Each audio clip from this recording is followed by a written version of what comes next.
जाते हैं तो approximately, not completely, exactly value नहीं आती है, अप्रॉक्सीमेटली 96500 कूलाम ये वैल्यू यहाँ पर निकल करके आती है।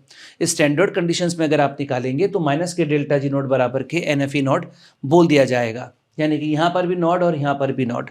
n है number of electrons, number of moles of electron participating in cell reaction, और जो ई नॉट और ई क्या है अभी थोड़ी देर में हम आपको दिखा देंगे। इलेक्ट्रोड पोटेंशियल या EMF है वो मैं भी आपको दिखाने वाला हूँ। फिलहाल तो चूंकि बैटरी की बात चल रही है तो यहाँ पर EMF है, अब कब सेल पोटेंशियल है कब EMF मैं भी आपको थोड़ी देर में दिखाऊंगा और आपको याद दिलाऊंगा। स्टैंडर्ड कंडीशन पता होनी चाहिए जब आप इसको यूज़ कर रहे हैं, तब temperature 25 degree Celsius, pressure 1 ATM और कंसंट्रेशन जो सोल्यूशन की है वो 1 मोल पर लीटर रहनी चाहिए। इसके अंदर anode negative plate, cathode positive plate होती है, बीच में एक सॉल्ट ब्रिज लगा होता है जो कि U शेप की एक ट्यूब होती है जिसमें KCl KNO3 टाइप के सॉल्ट भरे होते हैं। अमूमन ऐसे सॉल्ट भरे जाते हैं जो एक कैटायन और एक एनायन यहाँ पर देते हों, और उसको अगार अगार जेल में पेस्ट बना करके लगाते हैं। दो काम सॉल्ट ब्रिज के होते थे, एक तो इंटरनल सर्किट को कंप्लीट करता था और बैलेंस करता था आयन बोथ एनोडिक और कैथोडिक कंपार्टमेंट में आयंस को बैलेंस करता था। मैंने छोटा सा यहाँ पर बैटरी का सेटअप बना के दिखा रखा है। इधर जिंक की रॉड होती थी, जिंक सल्फेट में डूबी हुई होती थी, इधर कॉपर की रॉड होती थी, कॉपर सल्फेट में डूबी होती थी। यहाँ पर लगातार ऑक्सीडेशन होता था तो जिंक आयन सोल्यूशन में आते थे। Zn gives Zn+2 electron. कहीं पर भी दुनिया में कहीं पर भी अगर एनोड हो तो एनोड उस जगह को बोलते हैं जहाँ पर ऑक्सीडेशन हो रहा हो, और कैथोड उस जगह को बोलते हैं जहाँ पर रिडक्शन हो रहा हो। तो यहाँ पर लगातार जिंक का ऑक्सीडेशन हो रहा है, इससे बन रहा है Zn+2 इलेक्ट्रॉन। यहाँ पर कॉपर का लगातार रिडक्शन हो रहा है, कॉपर +2 इलेक्ट्रॉन से बन रहा है यहाँ पर कॉपर।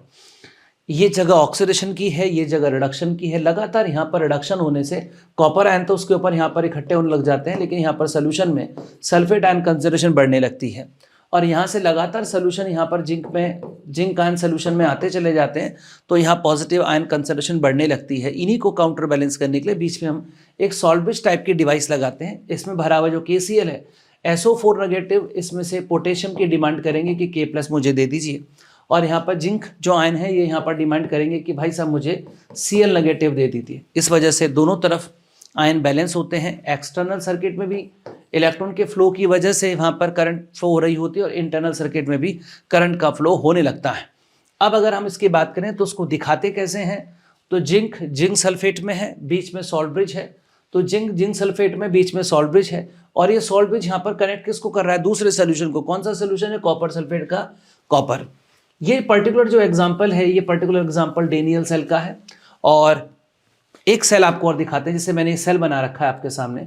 अगर इस सेल का रिप्रेजेंटेशन करना हो तो Fe is converting itself into Fe+2, plus 2 electron, और Ag plus is reducing itself into Ag, तो Ag plus is reducing itself into Ag, इसको ऐसे लिखा जाएगा। बैलेंस करने के लिए इस इक्वेशन को 2 से मल्टीप्लाई करेंगे आप, इससे ये कैंसिल आउट हो जाएगा और फिर आप फाइनली रिएक्शन यहाँ पर लिख सकते हैं Fe, Ag आयन 2 लगाना पड़ेगा आपको यहाँ पर 2Ag, और साथ में बन जाएगा Fe प्लस 2। अगर आप इसको ध्यान से देखेंगे तो ध्यान से देखने में पता चलेगा कि नंबर ऑफ इलेक्ट्रॉन्स की वैल्यू यहाँ पर 2 है, n की वैल्यू यहाँ पर 2 है, और n की वैल्यू 2 होने की वजह से वो जो डेल्टा जी बराबर NFe जो रिलेशन मेरे पास था माइनस के delta G equal to NFe की अगर मैं बात करूं तो वहां पर इस जगह पर निकालने के लिए मुझे n की वैल्यू 2 रखनी पड़ेगी, f की वैल्यू 96500, और यहाँ पर बैटरी का मुझे EMF रखना पड़ेगा। EMF क्या होता है मैं भी आपको थोड़ी देर में बताने जा रहा हूँ। अगर इस बैटरी की मैं आपसे पिक्चर बनाने के लिए कहूँ तो उस बैटरी की पिक्चर आप कैसे बनाते थे, तो ऐसे करके यहाँ पर 2 कंपार्टमेंट, बीच में सॉल्ट ब्रिज, यहाँ पर किसकी रॉड लेंगे आप, Fe की रॉड, ये किस में डूबा हुआ है यहाँ पर FeSO4 में यानी कि Fe आयन में। ये किसकी रॉड है यहाँ पर, सिल्वर की रॉड है, ये किस में डूबा हुआ है यहाँ पर, सिल्वर आयन में, और बीच में आप इसे ऐसे करके वोल्टमीटर से जोड़ देते। इलेक्ट्रोड पोटेंशियल पर आते हैं। जब एनोड पर ऑक्सीडेशन होता है और कैथोड पर रिडक्शन होता है तो वहाँ पर चार्ज सेपरेशन हो जाता है बिटवीन इलेक्ट्रोड एंड सोल्यूशन, और इस चार्ज सेपरेशन की वजह से वहाँ पर एक पोटेंशियल जनरेट होता है एनोड वाली साइड में भी और कैथोड वाली साइड में भी, उसको बोलते हैं हम लोग इलेक्ट्रोड पोटेंशियल। अगर ऑक्सीडेशन की वजह से वो पोटेंशियल डेवलप होता है तो उसको ऑक्सीडेशन पोटेंशियल बोलते हैं, और रिडक्शन की वजह से हो रहा होता है तो उसको रिडक्शन पोटेंशियल बोलते हैं। अगर आप उसे स्टैंडर्ड कंडीशंस यानी कि वही 25 डिग्री सेल्सियस 1 atm प्रेशर, और जो नीचे आपने इलेक्ट्रोलाइट के सोल्यूशन भरे अगर उसकी कंसंट्रेशन आप 1 मोल पर लीटर लेंगे तो ऐसी परिस्थिति में आप लोगों को जो इलेक्ट्रोड पोटेंशियल मिलेगा उसको आप स्टैंडर्ड इलेक्ट्रोड पोटेंशियल बोलते हो। जैसे जिंक यहाँ पर ऑक्सीडाइज होकर Zn+2 इलेक्ट्रॉन बना रहा है, इसका oxidation potential Zn is converting itself into Zn+2, it means oxidation is going on. तो यहाँ पर आप 0.76 वोल्ट देख रहे हैं, इसका मतलब जिंक का ऑक्सीडेशन पोटेंशियल चूंकि प्लस में है इसलिए जिंक अपना ऑक्सीडेशन पसंद करता है, होना चाहता है ऑक्सीडाइज। कॉपर का अगर आप रिडक्शन पोटेंशियल देखेंगे यहाँ पर प्लस में 0.34 वोल्ट है, इसका मतलब कॉपर अपने आप को रिड्यूस करना चाहता है। रिडक्शन पोटेंशियल और ऑक्सीडेशन पोटेंशियल किसी पर्टिकुलर एलिमेंट की अगर सेम रिएक्शन अगर आप लिख रहे हो तो वैल्यू सेम होती है, मैग्नीट्यूड सेम होता है, सिर्फ साइन का फर्क होता है, आपको साइन चेंज कर देना होता है। जैसे कॉपर का रिडक्शन पोटेंशियल अगर आप यहाँ पर 0.34 वोल्ट देख रहे हैं तो अगर मैं आपसे कॉपर का ऑक्सीडेशन पोटेंशियल लिखने के लिए कहूँगा तो कॉपर का ऑक्सीडेशन पोटेंशियल माइनस के 0.34 हो जाएगा। ये माइनस साइन शो कर रहा है कि कॉपर अपना ऑक्सीडेशन पसंद नहीं करता, उसको अच्छा नहीं लग रहा है। ई सेल जो होता है, अगर बैटरी की पावर देखनी हो बैटरी का कितना पोटेंशियल है तो बैटरी के अंदर 2 चीज़ें हुई हैं, एनोड वाली साइड में ऑक्सीडेशन हुआ और कैथोड वाली साइड में रिडक्शन हुआ है। तो आपको ऑक्सीडेशन पोटेंशियल एनोड का और रिडक्शन पोटेंशियल कैथोड का जोड़ देना चाहिए। दोनों को जोड़ दोगे तो बैटरी का पोटेंशियल निकल करके आ जाएगा, जिसे अपन सेल पोटेंशियल भी बोलते हैं। लेकिन चूंकि oxidation potential is equal to minus reduction potential है तो मैं इस जगह पर यहाँ पर इस कैथोड के पोटेंशियल को तो ऐसे ही रहने देता हूँ, इसकी जगह पर minus reduction potential of anode लिख देता हूँ। तो ई सेल बराबर ई कैथोड माइनस ई एनोड मेरे पास आ जाता है। अगर स्टैंडर्ड कंडीशन में निकालता हूँ तो ई स्टैंडर्ड सेल बराबर ई स्टैंडर्ड कैथोड माइनस ई स्टैंडर्ड एनोड आ जाता है। अगर कोई व्यक्ति मुझसे पूछे कि क्या ये बैटरी काम करेगी, तो बैटरी काम करेगी कि नहीं करेगी उसके लिए आपको चाहिए कि उस बैटरी का आप ई सेल निकाल करके देख लीजिए।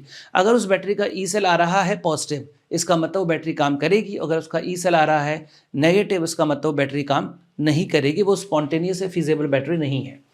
आगे आते हैं नर्स्ट इक्वेशन, इसका डेरिवेशन आपको आना चाहिए। तो एक रिलेशन है जिसको कि हम थर्मोडायनेमिक्स से डायरेक्टली यूज कर लेते हैं, डेल्टा जी बराबर delta G not plus RT log Q।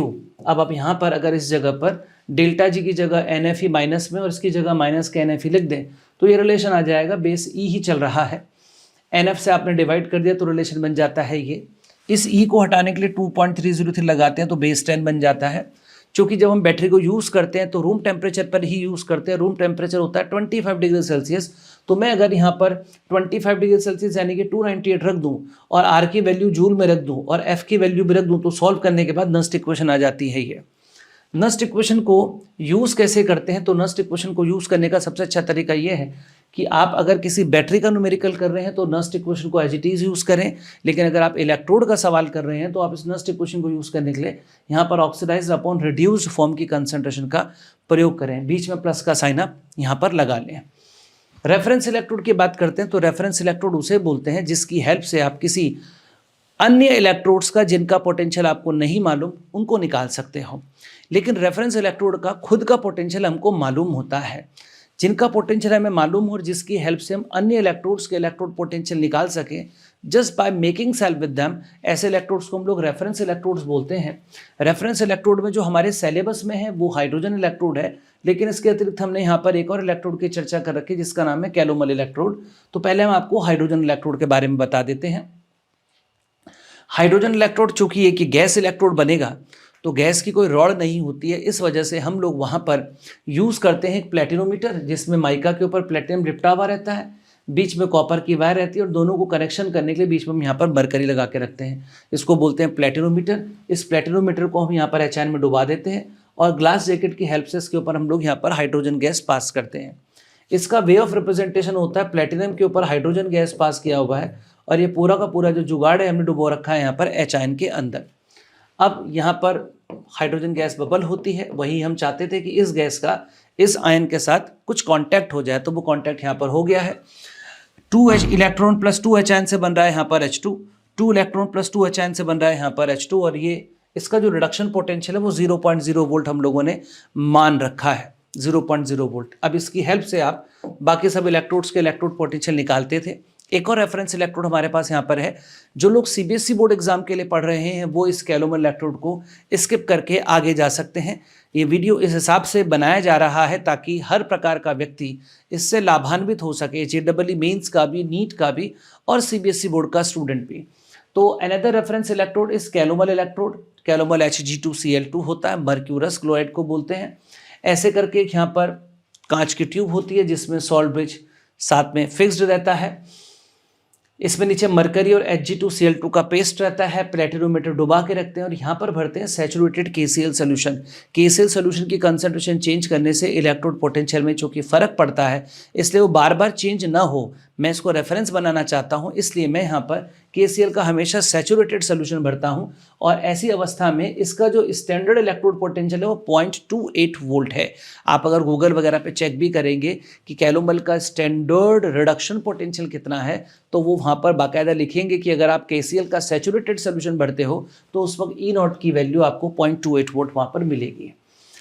आइए बातें इलेक्ट्रोकेमिकल सीरीज पर। तो जो हमारे पास रेफरेंस इलेक्ट्रोड्स थे इनकी हेल्प से हमने जितने भी इलेक्ट्रोड संभव हो सकते थे उन सभी इलेक्ट्रोड्स के स्टैंडर्ड इलेक्ट्रोड पोटेंशियल्स निकाल लिए हैं। रिडक्शन पोटेंशियल या ऑक्सीडेशन पोटेंशियल जो भी ठीक लगे वो आप निकाल लीजिए और उनको ऑर्गेनाइज कर लीजिए।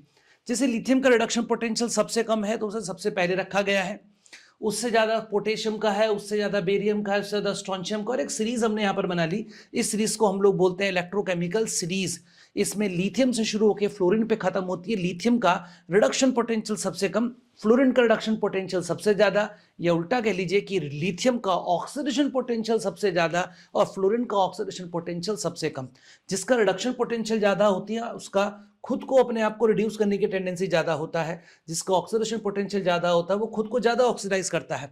अगर आप इस सीरीज को देखें, यहाँ पे को पूछे क्या ये रिएक्शन होगी कि नहीं होगी, चेक कर लीजिए। जिंक 0 है, जिंक +2 है, जिंक यहाँ पर हो रहा है ऑक्सीडाइज। कॉपर +2 से 0 में जा रहा है, कॉपर का हो रहा है रिडक्शन। इलेक्ट्रोकेमिकल सीरीज पर आइए, ये रहा कॉपर, ये रहा जिंक। कॉपर का रिडक्शन पोटेंशियल जिंक से ज़्यादा है, तो चूंकि कॉपर का रिडक्शन पोटेंशियल जिंक से ज़्यादा है इसलिए कॉपर अपने आप को रिड्यूस कराना पसंद करेगा जिंक के मुकाबले। और चूंकि इस दी हुई रिएक्शन में कॉपर रिड्यूस ही हो रहा है, दिस रिएक्शन इज पॉसिबल। इसका डेल्टा जी निकालेंगे तो नेगेटिव आएगा, डेल्टा जी नॉट, और अगर इसका ई सेल निकालेंगे तो वो पॉजिटिव आएगा। इसी तरीके से और भी बहुत सारी केमिकल रिएक्शंस की स्पॉन्टेनिटी हम लोग बता सकते हैं। आगे चलेंगे तो यहाँ पर अब आती हैं कमर्शियल बैटरीज। उन बैटरीज में दो प्रकार की बैटरीज होती हैं, primary battery, secondary battery. Primary battery उसे कहते हैं जिसको आप एक बार यूज़ करने के बाद दोबारा यूज़ नहीं करते, आपको फेंकनी पड़ती हैं, जो रिचार्जेबल नहीं होती। लेकिन सेकेंडरी बैटरी को आप मल्टीपल टाइम यूज़ कर सकते हैं। आपके सिलेबस में जो प्राइमरी बैटरी है उसमें ड्राई सेल और मर्करी सेल है, जबकि सेकेंडरी बैटरी में हमारा लेड स्टोरेज बैटरी और निकल कैडमियम बैटरी है। एक बार फटाफट इन बैटरीज के बारे में जानकारी हासिल कर लेते हैं। जो ड्राई सेल है उसको लेक्लांशी सेल भी बोलते हैं, इसका ई स्टैंडर्ड 1.5 वोल्ट का होता है। पेंसिल सेल जो हम यूज़ करते हैं रिमोट में, जो घर पे जो टीवी के जो रिमोट होते हैं, एसी के जो रिमोट होते हैं, इनके पीछे जो पेंसिल सेल लगे होते हैं उनकी बात हो रही है। एनोड यहाँ पर जिंक बॉक्स का होता है, कैथोड यहाँ पर ग्रेफाइट रॉड होती है, और इलेक्ट्रोलाइट यहाँ पर NH4 और ZnCl2 का भरा हुआ होता है। एनोड और कैथोड को सेपरेट करने के लिए हम यहाँ पर एक डीपोलराइजर भरते हैं जो कि MnO2 होता है। एनोड पर ऑक्सीडेशन, कैथोड पर रिडक्शन होता है और यहाँ पर अमोनिया रिलीज होती है। यही अमोनिया इस जिंक आयन के साथ रिएक्शन करके इस प्रकार का कॉम्प्लेक्स बना लेती है। व्हाइट रंग का कॉम्प्लेक्स होता है, इसलिए कभी आप पेंसिल सेल को अगर कवर हटाते हैं उसका तो उसके ऊपर आपको व्हाइट रंग के धब्बे दिखाई देते हैं। व्हाइट रंग के धब्बे इसी के होते हैं। बटन सेल पर आते हैं, इसको मरकरी सेल भी बोलते हैं और दुनिया का सबसे छोटा सेल है, इसलिए इसको मिनिएचर सेल भी बोलते हैं। इसकी खासियत ये होती है कि ये कांस्टेंट ईएमएफ डिलीवर करता है। कारण ये है क्योंकि इसमें इलेक्ट्रोलाइट कंज्यूम ही नहीं होता है। एनोड यहाँ पर जिंक अमलगम का होता है, कैथोड पेस्ट होता है HgO प्लस कार्बन का, और इलेक्ट्रोलाइट भरा होता है KOH और ZnO का। अब ई स्टैंडर्ड से इसका 1.35 वोल्ट होता है। आप जब इसकी एनोड और कैथोड की रिएक्शन देखेंगे तो एनोड पर ऑक्सीडेशन, कैथोड पर रिडक्शन होता है, वो तो आपको याद ही रखना पड़ेगा। पर आप देख रहे होंगे OH आयन से OH आयन का ट्राई, यानी कि जो उसका इलेक्ट्रोलाइट है, ये तो सॉलिड है, जो उसका इलेक्ट्रोलाइट है जिसकी वजह से रिएक्शन कोशेंट चेंज हो सकता था, वो इलेक्ट्रोलाइट कंज्यूम ही नहीं हुआ। OH से OH कट गया। बस पूरी रिएक्शन को अगर आप देखेंगे तो उस पूरी रिएक्शन का जब रिएक्शन कोशेंट निकालेंगे तो उसकी वैल्यू 1 आएगी। इस वजह से इसका E और E स्टैंडर्ड सेल आपस में बराबर हो जाते हैं। और ये जो बैटरी आपकी है, इस बैटरी को हम लोग बोलते हैं कांस्टेंट पोटेंशियल जनरेट करने वाली बैटरी। होता क्या है यहाँ पर, तीसरी जो बैटरी आती है वो है lead storage battery. Lead storage battery में एनोड बना होता है Pb का, कैथोड बना होता है PbO2 का, और इलेक्ट्रोलाइट होता है यहाँ पर H2SO4। अब होता क्या है यहाँ पर कि रिएक्शन एनोड पर और कैथोड पर आप रिएक्शन देख रहे हैं जो कि आपको याद रखनी होती है, लेकिन इन रिएक्शंस में एक बात का ध्यान रखना होता है, चूंकि रिचार्जेबल बैटरी हैं तो इनकी रिएक्शंस रिवर्सिबल स्टाइल में लिखी जाएंगी, इस तरीके से लिखी जाएंगी। अब इलेक्ट्रॉन से इलेक्ट्रॉन कट कुटा करके आप फाइनल रिएक्शन लिख लेते हैं। ये डिस्चार्जिंग की रिएक्शन है, यानी कि जब बैटरी अपने अंदर से करंट आपको दे रही है, ये उसके डिस्चार्जिंग की रिएक्शन है। चार्जिंग की रिएक्शन इसकी ठीक उल्टी हो जाएगी। बार बार चार्जिंग डिस्चार्जिंग होने से आप देख रहे हो सल्फ्यूरिक एसिड से पानी बन रहा है, चार्जिंग करेंगे तो पानी से सल्फ्यूरिक एसिड बनेगा। तो बार बार चार्जिंग डिस्चार्जिंग होने से बैटरी में थोड़ा सा हीटअप होती है, बैटरी का पानी इवेपोरेट होने लगता है। यही वजह है कि इस बैटरी में बार बार पानी डालना पड़ता है। जब ये बैटरी फुल्ली चार्ज होती है तो उसकी डेंसिटी 1.3 ग्राम पर सीसी होती है, 38% बाय वेट ऑफ H2SO4 होता है। और अगर इसकी डेंसिटी 1.2 ग्राम पर सीसी से नीचे गिर जाए, मतलब 20% H2SO4 बाय वेट से कम हो जाए, तो फिर आपको उसके अंदर फिर सल्फ्यूरिक एसिड ऐड करना पड़ता है। अगर आप इस बैटरी की एफिशिएंसी बढ़ाना चाहते हैं तो आपको नंबर ऑफ इलेक्ट्रोड्स बढ़ाने होते हैं, तब इस बैटरी की एफिशिएंसी यहाँ पर बढ़ती है। अगली बैटरी हमारे पास है वो निकल कैडमियम बैटरी है। उसमें एनोड होता है कैडमियम का, कैथोड होता है NiO2 का, इलेक्ट्रोलाइट भरा होता है KOH, और यहाँ इसका ई स्टैंडर्ड भी 1.35 वोल्ट है। एनोड और कैथोड की रिएक्शंस याद ही करनी होती हैं, आपको याद ही करनी पड़ेंगी। एक होता है यहाँ पर फ्यूल सेल। फ्यूल सेल में एक डिवाइस रहती है, उसमें दोनों तरफ से, एक तरफ से तो ऑक्सीजन जाता है, दूसरी तरफ से आप उस गैस को जिसको कि आप एज अ फ्यूल इस्तेमाल करते हैं उसको इंट्रोड्यूस कराते हैं। जैसे मैं यहाँ से हाइड्रोजन और यहाँ से ऑक्सीजन दोनों को पास करा रहा हूँ। यहाँ एक्वस KOH भरा होता है, इधर कैटलिस्ट के तौर पर ग्रेफाइट के इलेक्ट्रोड के साथ कैटलिस्ट के तौर पर Ag2O और Cr2O3 हम एज अ कैटलिस्ट भर के रखते हैं। दोनों के मिलने से रिएक्शन होती है, रिएक्शन होने से हीट निकलती है और वही हीट आगे इलेक्ट्रिसिटी में कन्वर्ट हो जाती है। एनोड कैथोड की रिएक्शन बिल्कुल सामान्य है, और रिएक्शन की खूबसूरती ये है कि H2 और O2 की रिएक्शन से यहाँ पर पानी बन रहा है जो कि पॉल्यूशन फ्री इलेक्ट्रिसिटी देता है। 3 खूबसूरती इसकी हैं। एक तो ये पॉल्यूशन फ्री इलेक्ट्रिसिटी देता है, कभी डिस्चार्ज नहीं होता, और इसकी एफिशिएंसी 50% से ज़्यादा आती है। एफिशिएंसी निकालने के लिए ये डेल्टा G है जो कि इलेक्ट्रिकल वर्क है, और ये डेल्टा H है जो कि अंदर O2 और H2 की रिएक्शन से हाइड्रोजन के जलने पे जो हीट निकली है उसी हीट का एक पार्ट इलेक्ट्रिकल एनर्जी में कन्वर्ट हुआ है। तो ये तो टोटल हीट थी, उसमें से जो इलेक्ट्रिकल एनर्जी में कन्वर्ट हो पाई, ऐसे रखते हैं इनटू 100। इसके बाद आते हैं कोरोजन पर। कोरोजन के केस में यहाँ पर ये लोहा जो होता है जब स्मूथ होता है, जो चिकनी सरफेस होती है उसमें कोरोजन नहीं होता। जब उस पर स्क्रैच पड़ते हैं, स्क्रैच पड़ने से वहाँ पर कुछ कैविटी बन जाती है जहाँ पर मॉइस्चर बैठ सकती है। अब मॉइस्चर के बैठने की जगह बन जाती है तो पानी ब्रेक होकर के HNO देता है। हालांकि पानी का डिसोसिएशन कोई खास अच्छा नहीं होता, लेकिन पानी में अगर CO2 डिजोल्व होकर के H2CO3 बना दे तो H2CO3 HN और बाइकार्बोनेट आयन में टूट सकता है। तो HNOHN के अलावा एक और बाइकार्बोनेट आयन एक्स्ट्रा वहाँ सोल्यूशन के अंदर आ जाएगा। अब आपका जो आयरन है, लोहे का जो पीस है, वो तो ऑक्सीडेशन कराता है, अपना एनोड की तरह वर्क करता है। और ये रिएक्शंस वहाँ पर 4 रिएक्शंस वहाँ पर होती हैं। पहले आयरन +2 कन्वर्ट होएगा Fe2O3 में, फिर Fe2O3 पानी के साथ रिएक्शन करके ये बनाएगा। इस रिएक्शन का जो ई नॉट सेल है ना, वो प्लस का 1.67 वोल्टेज उस बात को बताता है या दर्शाता है कि कोरोजन होना एक स्पॉन्टेनियस फिनोमेना है आयरन के केस में। अब कोरोजन से बचते कैसे हैं, ये वैल्यू बहुत इंपॉर्टेंट है, प्लस के 1.67 आपको याद होनी चाहिए। अब इससे बचते कैसे हैं, तो बचने के लिए हमारे पास यहाँ पर अलग अलग प्रकार के प्रोटेक्शन है। बैरियर प्रोटेक्शन है कि आप लोहे के ऊपर कुछ ऐसी चीज़ लगा दें कि एयर उसके साथ कांटेक्ट में ना आ पाए। तेल लगा सकते हैं, पेंट कर सकते हैं, पॉलिश कर सकते हैं, या कुछ एल्कालाइन क्रोमेट या सोडियम फॉस्फेट के सोल्यूशन लगा सकते हैं। दूसरा होता है सैक्रिफिशियल प्रोटेक्शन। इसमें आप मेटल की सरफेस पर उसके पोटेंशियल से ज़्यादा ऑक्सीडेशन पोटेंशियल वाली चीज़ का उसके ऊपर कवर कर देते हैं। जैसे आप आयरन को कवर करते हैं जिंक से, इसको गैल्वेनाइज्ड आयरन बोलते हैं।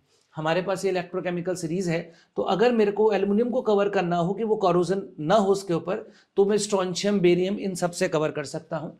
मुझे बेरियम को कवर करना हो कि उसका कोरोजन ना हो, तो पोटेशियम, लिथियम से कवर कर सकता हूँ। लेकिन अगर लिथियम के बारे में कहूँ तो लिथियम को मैं किसी भी तरह से कोरोजन से नहीं रोक सकता, क्योंकि उससे ज़्यादा ऑक्सीडेशन पोटेंशियल और किसी मेटल का नहीं है। तीसरा होता है इलेक्ट्रिकल प्रोटेक्शन। यहाँ पर ऐसे करके मेटल की एक मतलब पाइप है, लोहे का पाइप है, अंडरग्राउंड वाटर पाइप है। इसमें जगह जगह पर मैग्नीशियम के साथ में से जोड़ देता हूँ, क्योंकि मैग्नीशियम का ऑक्सीडेशन पोटेंशियल जो है वो आयरन से काफ़ी ज़्यादा है।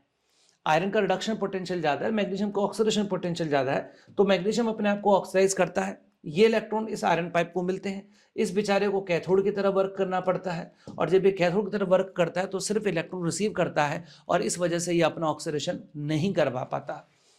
अब यहाँ पर अगर हम आते हैं तो इलेक्ट्रोलाइसिस पे आने से पहले एक छोटी सी चीज़ मैं आपको और दिखाना चाहूँगा, जरा उसको आप और देख लें।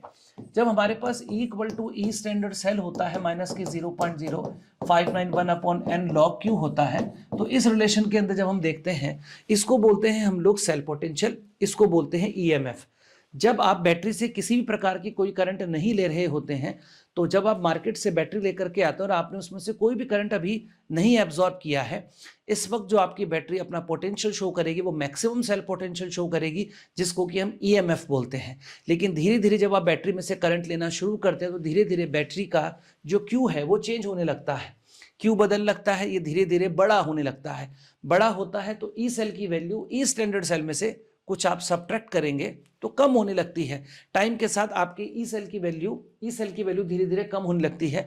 इसको बोलते हैं सेल पोटेंशियल। यानी कि डिफरेंशिएट करने के लिए कहा जाए तो अगर आपने अपनी बैटरी से कोई करंट विड्रॉ नहीं करा है, उस वक्त तो अपनी मैक्सिमम पोटेंशियल दिखाएगा, जिसको आप बोलेंगे EMF। और अगर आप बैटरी में से करंट विड्रॉ करते रहेंगे तो टाइम टू टाइम उसका जो पोटेंशियल है वो कम होता चला जाएगा, उसको हम बोलते हैं सेल पोटेंशियल। अब होता क्या है, जब आपकी बैटरी इक्विलिब्रियम की स्टेज पे आती है, तो इक्विलिब्रियम की स्टेज पर आती है तो उस वक्त उस बैटरी का डेल्टा जी हो जाता है 0। डेल्टा जी 0 होने का मतलब माइनस के NFE की वैल्यू 0। इसका मतलब ई सेल की वैल्यू क्या हो जाएगी 0, और क्यू की जगह पे क्या रखेंगे आप, इक्विलिब्रियम कांस्टेंट Kc। अब आप ये ई सेल रखते हैं यहाँ पर 0, ये आता है ई स्टैंडर्ड सेल माइनस के 0.0591 अपॉन n, और यहाँ पर लॉग आ जाता है Kc। तो जब आप Kc निकालते हैं तो Kc की वैल्यू हो जाती है हमारे पास ई स्टैंडर्ड सेल अपॉन 0.0591, ऊपर n आ जाता है। यहाँ से आप किसी भी बैटरी के इक्विलिब्रियम पर आने पर उसके इक्विलिब्रियम कांस्टेंट को निकाल सकते हैं। बैटरी का इक्विलिब्रियम पे आना मतलब rate of oxidation at anode equal to rate of reduction at cathode हो जाना। इसके बाद हम आते हैं यहाँ पर इलेक्ट्रोलाइसिस पर। इलेक्ट्रोलाइसिस खुद से नहीं होता है। इलेक्ट्रोलाइसिस कराने के लिए हमको एक बर्तन लेना होता है, उसमें आप इलेक्ट्रोलाइट भरते हो, इनर्ट इलेक्ट्रोड्स लगाते हो और बाहर बैटरी की हेल्प से जबरदस्ती उस रिएक्शन को करवाते हो। यानी कि एक नॉन स्पॉन्टेनियस रिडॉक्स रिएक्शन आप जबरदस्ती करवाते हैं। तो लिख रखा है यहाँ पर non spontaneous redox occurs by the help of DC। यहाँ पर करंट पास करते हैं, इस प्लेट पर पॉजिटिव चार्ज आता है, इस प्लेट पर नेगेटिव चार्ज आता है। ये पूरी की पूरी प्लेट पर सारे के सारे Cl एक्युमुलेट हो जाएंगे, इसके ऊपर सारे के सारे एनियन एक्युमुलेट हो जाएंगे और अपनी जान दे देंगे, अपने आप को डिस्चार्ज कर देंगे। तो एनोड पर ऑक्सीडेशन होता है, Cl नेगेटिव अपना ऑक्सीडेशन कर रहा है, कैथोड पर रिडक्शन होता है। अब ये बैटरी जो है इसको बोलते हैं, जहां पर इलेक्ट्रोलिसिस चल रहा होता है इसको बोलते हैं इलेक्ट्रोलिटिक सेल। इससे पहले जो भी पढ़ करके आए हो वो इलेक्ट्रोकेमिकल सेल है, जो कि यहाँ पर जुड़ा हुआ है। इलेक्ट्रोकेमिकल सेल और इलेक्ट्रोलिटिक सेल में डिफरेंस ये है कि इलेक्ट्रोकेमिकल सेल में एनोड पर नेगेटिव और कैथोड पर पॉजिटिव होता है, जबकि इलेक्ट्रोलिटिक सेल जहां पर इलेक्ट्रोलाइसिस चल रहा है वहां पर एनोड पर पॉजिटिव है और कैथोड पर नेगेटिव। फ्लो के बारे में जान लीजिए, flow of electron occurs from anode to cathode in outer circuit. यहां पर ऐसे चल रहा है, ऐसे करके आउटर सर्किट और इनर सर्किट में इलेक्ट्रॉन का फ्लो इस दिशा में चल रहा है, जो कि बहुत इंपॉर्टेंट है, कई कॉम्पिटेटिव एग्जाम्स में आ भी रखा है। प्रोडक्ट क्या क्या बनेंगे, कैथोड पर होगा रिडक्शन, रिडक्शन होने के लिए इलेक्ट्रोकेमिकल सीरीज पता होनी चाहिए। अगर कोई पूछे Fe+2 और Li+ में से कौन रिड्यूस होगा, तो ऑब्वियस सी बात है Fe+2, क्योंकि Fe+2 का रिडक्शन पोटेंशियल Li+ से ज्यादा है। इसके लिए इलेक्ट्रोकेमिकल सीरीज याद होना बेहद जरूरी है बच्चों। अब एनोड पर क्या होता है, तो एनोड की एक शॉर्ट ट्रिक ये थी कि एनोड में जो ऑक्सीजनेटेड एनायंस होते हैं उनसे ज्यादा ऑक्सीडेशन पोटेंशियल पानी का होता है, और पानी से भी ज्यादा ऑक्सीडेशन पोटेंशियल बाकी नॉन ऑक्सीजनेटेड आयंस का होता है। मतलब अगर कोई पूछे Cl- और पानी में से किसका होगा, तो Cl- का होगा। कोई पूछे पानी और कार्बोनेट आयन में से किसका होगा, तो फिर पानी का होगा। यहां पर जो आपकी इलेक्ट्रोकेमिकल सीरीज थी, इस सीरीज में एल्युमिनियम और जिंक के बीच में वाटर आता है, वाटर का रिडक्शन पोटेंशियल इस जगह पर है। अब आप इलेक्ट्रोकेमिकल सीरीज की हेल्प से किस प्रकार से इलेक्ट्रोलाइसिस के प्रोडक्ट लिखते थे, मैं आपको थोड़ा सा यहां पर दो उदाहरण देकर समझाना चाहूंगा, क्योंकि जब तक आप एग्जाम्पल नहीं देखेंगे तब तक आपको समझ में नहीं आएगा कि यहां पर हो क्या रहा था। एक्वस कॉपर सल्फेट में ये कॉपर आयन आएंगे और सल्फेट आयन आएंगे, और एक्वस का मतलब यहां पर पानी है। तो जब हम यहां पर करने की कोशिश करते हैं, तो कॉपर आयन और पानी में से जब आप देखते हैं, तो रिडक्शन पोटेंशियल जो है वो आप देखते हैं कि रिडक्शन पोटेंशियल ये रहा। यहाँ पर कॉपर तो बाद में आता है, यहाँ पर निकेल, फिर टिन, फिर लेड, उसके बाद कहीं जाके कॉपर का नंबर आता है। तो कॉपर का रिडक्शन पोटेंशियल बहुत ज्यादा है पानी के मुकाबले। तो यहाँ पर जब आप देखेंगे तो रिडक्शन यहाँ पर कॉपर का हो जाएगा, और कैथोड पर जो रिएक्शन होगी, कैथोड पर रिएक्शन हो जाएगी कॉपर +2 इलेक्ट्रॉन से बन जाएगा कॉपर।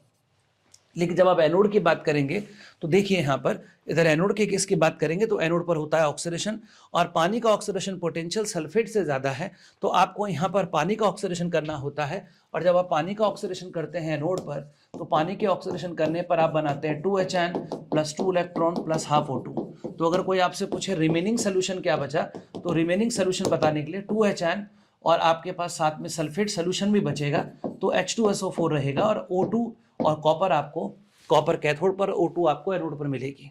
अगर आप एक्वस NaCl की बात करते हैं तो यहाँ पर Na आयन है, Cl आयन है और वाटर है। अगर आप रिडक्शन पोटेंशियल की बात करें तो Na आयन और पानी में देखिए तो ये रहा, यहाँ पर पानी का रिडक्शन पोटेंशियल Na से ज्यादा है, तो पानी अपने आप को रिड्यूस करेगा। तो पानी अपने आप को रिड्यूस करके H2O+ इलेक्ट्रॉन से आप बनाने वाले यहाँ पर इधर आएगा ½ H2 और साथ में OH-। ये रिएक्शन हुई है हमारी कैथोड पर। और अगर एनोड पर देखेंगे तो एनोड पर तो ऑक्सीडेशन होगा। Cl- और पानी को अगर आप देखेंगे तो इधर देख सकते हैं Cl- का ऑक्सीडेशन पोटेंशियल जो है पानी से ज्यादा होता है, तो यहाँ पर Cl- ऑक्सीडाइज हो जाएगा और Cl- बनाएगा यहाँ पर इलेक्ट्रॉन +12 Cl2, ये बनाएगा। रिमेनिंग सोल्यूशन की बात करेंगे तो रिमेनिंग सोल्यूशन रहेगा हमारे पास NaOH, जो कि Na बचा होगा और OH सोल्यूशन में पैदा हुआ है। फिर electrolysis versus electroplating, electro refining, electrolysis versus electro refining मैं आपको दिखा देता हूं।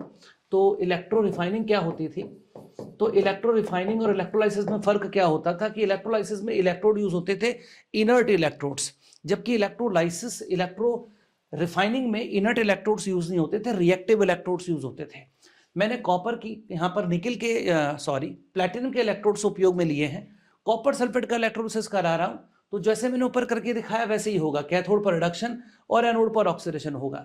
लेकिन अगर मैं यहाँ पर इलेक्ट्रोड रिफाइनिंग कर रहा हूँ तो मुझे कॉपर के इलेक्ट्रोड, कॉपर का ही एक इम्प्योर इलेक्ट्रोड बनाना पड़ेगा जो एनोड होगा, और प्योर कॉपर का मैं यहाँ पर कैथोड बनाता हूँ।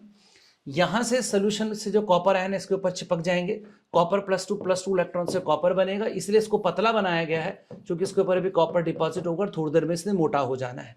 जबकि जितना कॉपर यहां से यहां डिपॉजिट होगा उतना ही कॉपर यहां से यहां नीचे सोल्यूशन में उतर आएगा और एनोड पर रिएक्शन ये होगी, जबकि यहां पर एनोड पर रिएक्शन बिल्कुल डिफरेंट हुई है। रिमेनिंग सोल्यूशन आपका कॉपर सल्फेट ही रहेगा, क्योंकि कॉपर सल्फेट का नीचे सोल्यूशन लिया था, उसमें से जितने कॉपर ऊपर चिपके उतने ही कॉपर यहां से सोल्यूशन में आ गए, तो रिमेनिंग सोल्यूशन में कॉपर सल्फेट ही रहेगा, वो चेंज नहीं होने वाला है। इलेक्ट्रोलाइसिस ऑफ AgNO3 कोई कहे करने के लिए, तो अगर इलेक्ट्रोड्स नहीं बताएगा तो प्लेटिनम इलेक्ट्रोड्स मान के चलेंगे, लेकिन अगर वो बोले कि सिल्वर नाइट्रेट का इलेक्ट्रोलाइसिस करना है, सिल्वर के ही इलेक्ट्रोड यूज करके, तो समझ जाइएगा कि इलेक्ट्रो रिफाइनिंग की बात चल रही है। अगर सेम सोल्यूशन का इलेक्ट्रोलाइसिस सेम इलेक्ट्रोड से कराया जाए तो उसको इलेक्ट्रो रिफाइनिंग फिर बोलते हैं। इलेक्ट्रोलाइसिस ऑफ H2SO4 की अगर आप बात करेंगे तो H2SO4 में डाइल्यूट और कंसंट्रेटेड दो केस होते हैं। डाइल्यूट के केस में तो पानी का ही होता है, एच रिड्यूस हो जाते हैं और वाटर का यहाँ पर एनोड पर ऑक्सीडेशन हो जाता है। लेकिन कॉन्सेंट्रेटेड के केस में वहाँ पर पानी नहीं रहता है, तो कैथोड पर तो एच के रिडक्शन से H2 बनता है, लेकिन एनोड पर चूंकि सल्फ्यूरिक एसिड ने एच और HSO4 नेगेटिव आयन दिए होते हैं, तो HSO4 नेगेटिव का ऑक्सीडेशन करते हैं, H2S2OH बनता है, पानी मिलाने पर H2O2 और सल्फ्यूरिक एसिड यहाँ पर मिलते हैं, जो कि बहुत ही इंपॉर्टेंट केस है। फैराडेज लॉ की बात करते हैं, जितनी देर तक आप करंट पास करेंगे उतना ही अमाउंट डिपॉजिट होता चला जाएगा।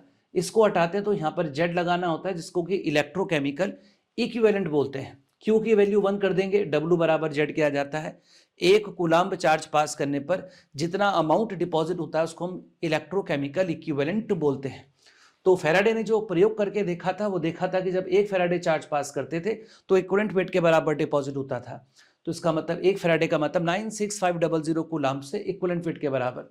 तो 1 कूलाम्ब से इक्विवेलेंट वेट अपॉन फैराडे यानी कि इक्विवेलेंट वेट अपॉन 96500 के बराबर। इसको हम इलेक्ट्रोकेमिकल इक्विवेलेंट बोलते थे। इसको हम यहाँ पर रख देंगे W बराबर जेड क्यू में, तो EIT अपॉन 96500 हो जाता था। फैराडे का सेकंड लॉ ये था कि दो सोल्यूशन में अगर सेम टाइम तक सेम करंट पास की जाए तो उनके जो अमाउंट डिपॉजिट होते हैं किसी इलेक्ट्रोड पर वो उनके इक्विवेलेंट वेट के प्रोपोर्शनल आते हैं। W1 upon W2 equal to E1 upon E2 यहाँ पर ये आता है। इसी फॉर्मूले से करके देख सकते हैं, W1 E1 IT 96500, W2 E2 IT 96500, दोनों को डिवाइड करेंगे, फॉर्मूला आपको ये मिल जाएगा। तो ये था हमारा यहाँ पर पूरा का पूरा इलेक्ट्रोकेमिस्ट्री। होप कि आपको इससे बहुत फ़ायदा हुआ होगा, आप अपना इलेक्ट्रोकेमिस्ट्री तेज़ी से उसका थ्योरी को रिवाइज कर पाए होंगे। इसके अतिरिक्त यहाँ पर कॉन्सेंट्रेशन सेल होते हैं और कॉन्सेंट्रेशन सेल्स के अलावा छोटी मोटी चीज़ें यहाँ पर और बच जाती हैं, इलेक्ट्रोप्लेटिंग वगैरह, उनको आप स्वयं से पढ़ सकते हैं। उम्मीद है कि लेक्चर आपको बहुत पसंद आया होगा। आपको ये लेक्चर कितना फ्रूटफुल लगा आप कमेंट बॉक्स में कमेंट करके हमें ज़रूर बताइए। नमस्कार।